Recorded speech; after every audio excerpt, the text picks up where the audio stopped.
नमस्कार दोस्तों, आप लोगों का दिल से स्वागत है हमारे YouTube चैनल वर्ल्ड स्टोरी पे। दोस्तों, आज हम जानेंगे मरने के बाद आत्मा कितने दिन घर में रहती है। दोस्तों, इस धरती पर जन्म लेने वाला कोई भी इंसान अमर नहीं होता।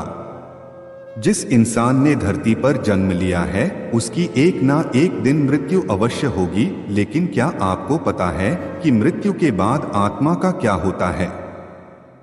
या मौत के 24 घंटे के अंदर आत्मा वापस अपने घर क्यों आती है और वह कितने दिन तक धरती लोक पर अपने घर में रहती है? इन सभी प्रश्नों का उत्तर गरुड़ पुराण में विस्तार पूर्वक से दिया गया है। गरुड़ पुराण में यह बताया गया है कि जब किसी की मृत्यु हो जाती है तो यमदूत उसकी आत्मा को अपने साथ यमलोक ले जाते हैं, जहां उसके पाप पुण्य का हिसाब होता है। और फिर 24 घंटे के बाद यमदूत उस प्राणी की आत्मा को धरती लोक पर उसके घर छोड़ जाते हैं। यमदूत के छोड़ जाने के बाद प्राणी की आत्मा वही अपने रिश्तेदारों के बीच में भटकती रहती है और अपने रिश्तेदारों को बुलाने की कोशिश करती है, लेकिन उसकी आवाज को वहां कोई नहीं सुनता। यह सब देखकर मृतक की आत्मा बेचैन हो जाती है और जोर जोर से चिल्लाने लगती है, तब भी उसकी आवाज को कोई नहीं सुनता। इसके पश्चात मृतक की आत्मा अपने शरीर में प्रवेश करने की कोशिश करती है, लेकिन यमदूत के पाशा में बंधे होने के कारण वह मृत शरीर में प्रवेश नहीं कर पाती है। मरने के बाद आत्मा कितने दिन घर में रहती है? गरुड़ पुराण में यह भी बताया गया है कि किसी की मृत्यु हो जाने पर जब उसके रिश्तेदार रोते बिलखते हैं तो मृत आत्मा बहुत दुखी होती है और वह भी रोने लगती है, लेकिन कुछ कर नहीं पाती और लाचार होकर जीवन काल में अपने किए हुए कर्मों को याद करके दुखी हो जाती है। गरुड़ पुराण की माने तो जब यमदूत मृतक की आत्मा को उसके रिश्तेदारों के बीच में छोड़ जाते हैं तो उसके बाद उस आत्मा में इतना बल नहीं रहता कि वह यमलोक की यात्रा तय कर सके।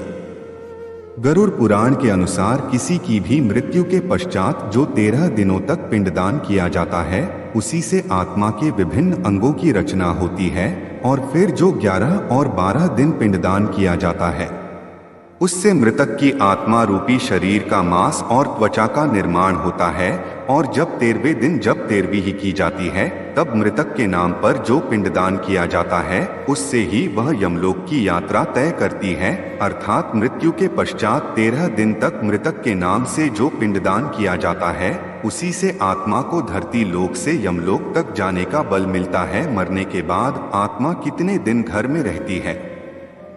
दोस्तों, इसीलिए गरुड़ पुराण में बताया गया है कि जब किसी की मृत्यु हो जाती है उसकी आत्मा 13 दिनों तक अपने परिजनों के बीच भटकती रहती है। अब कुछ लोगों के अंदर यह सवाल उठ रहा होगा कि अगर किसी मृत आत्मा का पिंडदान नहीं किया गया तो क्या होगा?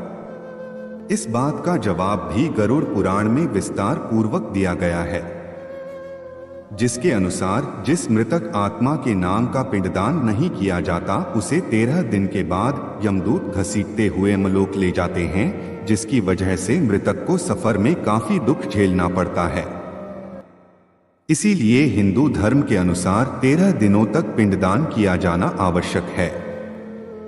इन सब बातों के अलावा गरुड़ पुराण में यह भी बताया गया है कि अगर 13वीं ही के दिन मृतक के परिजनों के द्वारा किया जाने वाला भोज कर्ज लेकर किया जाए तो आत्मा को शांति नहीं मिलती।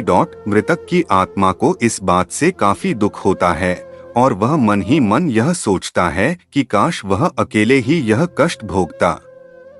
गरुड़ पुराण में यह भी बताया गया है कि जो मृतक के परिजन को कर्ज लेकर भोज करने को मजबूर करता है ऐसे इंसान को यमराज कभी भी माफ नहीं करते और उसकी मौत के बाद उसे कई तरह की यातनाएं सहनी पड़ती है और फिर उसे वापस मृत्युलोक में भेज देते हैं।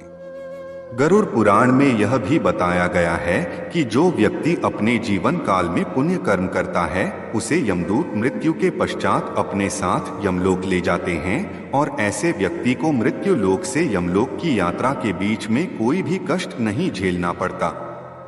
इसी तरह जो इंसान अपने जीवन काल में बुरे कर्म करता है उसे यमदूत पूरे रास्ते कई तरह की यातनाएं देते हैं, जिससे वह थर थर कांपने लगता है और यमदूत से बार बार हाथ जोड़कर माफी मांगता है, लेकिन यमदूत उसे माफ नहीं करते। इसके बाद जब पुण्य करने वाली आत्मा यमलोक पहुंचती है तो यमराज उसे स्वर्गलोक भेज देते हैं, जबकि पापी आत्मा को उसके द्वारा किए गए बुरे कर्मों की सजा भुगतने के लिए नर्क भेजते हैं और सजा खत्म होने के पश्चात वापस ऐसी आत्मा को निम्न योनि में मृत्यु लोक पर भेज दिया जाता है। अब आपको समझ आ गया होगा कि आखिर मृत्यु के 24 घंटे के बाद आत्मा वापस अपने घर क्यों आती है।